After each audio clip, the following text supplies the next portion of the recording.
ரெட்டமலை சீனிவாசனோட ஒரு ஒரு போட்டோவே வந்து ஒரு பெரிய கதையை சொல்லுது.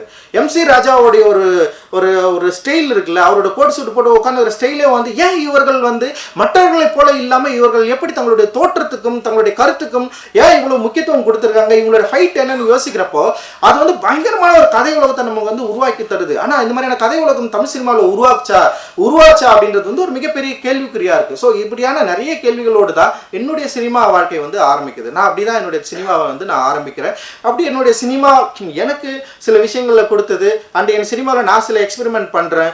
நான் காமன் ஆடியன்ஸை கனெக்ட் பண்றதுக்காக சில காம்ப்ரமைஸை நான் வந்து பண்றேன். ஆனாலுமே ரொம்ப பிடிவாதமா என்னுடைய கொள்கைகளை நான் வந்து எந்த நேரத்திலும் வந்து பின்வாங்காமல் எனக்கு என்ன சினிமா வேணுமோ, நான் வந்து ஸ்பைக்லி கிட்ட என்ன வந்து நான் கத்துக்கிட்டனோ, நான் வந்து ரிச்சர்ட் அம்பேத்கர் இருந்து என்ன நான் எடுத்துக்கணும், என்னுடைய அந்த கொள்கையின் அடிப்படையில் என்னுடைய சினிமாக்களை நான் வந்து வடிவமைக்கிறேன்.